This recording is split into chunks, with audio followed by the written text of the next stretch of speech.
उत्पन्ना एकादशी व्रत कथा। धर्मराज युधिष्ठिर कहने लगे कि हे भगवान, मैंने कार्तिक शुक्ल एकादशी अर्थात प्रबोधिनी एकादशी का सविस्तार वर्णन सुना। अब आप कृपा करके मुझे मार्गशीर्ष माह के कृष्ण पक्ष की एकादशी के विषय में बतलाइए। इस एकादशी का क्या नाम है तथा इसके व्रत का क्या विधान है, इसकी विधि क्या है और इस व्रत को करने से क्या फल की प्राप्ति होती है, कृपा करके बताइए। भगवान श्री कृष्ण बोले, मार्गशीर्ष माह के कृष्ण पक्ष में आने वाली इस एकादशी को उत्पन्ना एकादशी कहा जाता है। यह एकादशी शंखोद्वार तीर्थ में स्नान करके भगवान के दर्शन से जो फल प्राप्त होता है उसके बराबर पुण्य मिलता है। व्रत करने वाले भक्त को चोर, पाखंडी, पर स्त्रीगामी, निंदक, मिथ्याभाषी तथा किसी भी प्रकार के पापी से बात नहीं करनी चाहिए। इसका महात्म्य मैं तुमसे कहता हूँ, ध्यान पूर्वक सुनो। भगवान कहने लगे, हे युधिष्ठिर, सतयुग में मूर नाम का दैत्य उत्पन्न हुआ। वह बड़ा बलवान और भयानक था। उस प्रचंड दैत्य ने इंद्र, आदित्य, वसु, वायु, अग्नि आदि सभी देवताओं को पराजित करके भगा दिया। तब इंद्र सहित सभी देवताओं ने भयभीत होकर भगवान शिव से सारा वृतांत कहा और बोले, हे कैलाशपति, मूढ़ दैत्य से भयभीत होकर हम सब देवता मृत्युलोक में घूम रहे हैं। तब भगवान शिव ने कहा, हे देवताओं, तीनों लोकों के स्वामी, भक्तों के दुखों का नाश करने वाले भगवान विष्णु की शरण में जाओ। वे ही तुम्हारे दुखों को दूर कर सकते हैं। शिव जी के ऐसे वचन सुनकर सभी देवता क्षीर सागर में पहुँचे।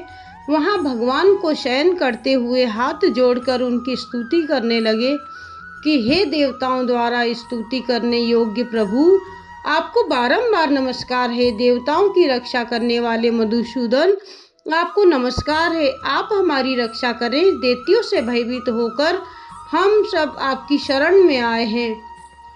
आप इस संसार के कर्ता, माता पिता, उत्पत्ति और पालन करता और संहार करने वाले हैं। सबको शांति प्रदान करने वाले हैं। आकाश और पाताल भी आप ही हैं। सबके पितामह ब्रह्मा, सूर्य, चंद्र, अग्नि, सामग्री, होम, आहुति, मंत्र, तंत्र, जप, यजमान, यज्ञ, कर्म, कर्ता, भोक्ता भी आप ही हैं। आप सर्वव्यापक हैं। आपके सिवा तीनों लोकों में चर तथा अचर कुछ भी नहीं है। हे भगवान, दैत्यों ने हमको जीतकर स्वर्ग से भ्रष्ट कर दिया है और हम सब देवता इधर उधर भागे भागे फिर रहे हैं। आप उन दैत्यों से हम सबकी रक्षा करें। इंद्र के ऐसे वचन सुनकर भगवान विष्णु कहने लगे कि हे इंद्र, ऐसा मायावी दैत्य कौन है जिसने सब देवताओं को जीत लिया है? उसका नाम क्या है? उसमें कितना बल है और उसके आश्रय किसके आश्रय में है तथा उसका स्थान कहाँ है? यह सब मुझसे कहो। भगवान के ऐसे वचन सुनकर इंद्र बोले, भगवान, प्राचीन समय में एक नाड़ीस जंग नामक राक्षस था। उसके महापराक्रमी और लोक विख्यात मूर नाम का एक पुत्र हुआ। उसकी चंद्रावती नाम की नगरी है। उसी ने सब देवताओं को स्वर्ग से निकालकर वहाँ अपना अधिकार जमा लिया है।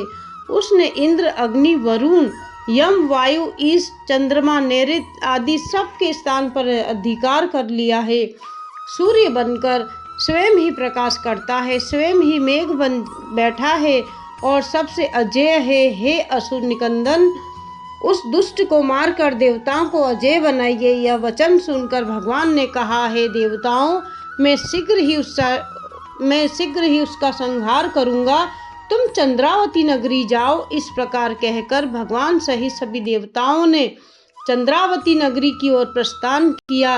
उस समय जब दैत्य मूर सेना सहित युद्ध भूमि में गरज रहा था, उसकी भयानक गर्जना सुनकर सभी देवता भय के मारे चारों दिशाओं में भागने लगे। जब स्वयं भगवान रणभूमि में आए तो दैत्य उन पर भी अस्त्र शस्त्र आयुध लेकर दौड़े। भगवान ने उन्हें सर्प के समान अपने बाणों में बींध डाला। बहुत से दैत्य मारे गए, केवल मूर बचा रहा।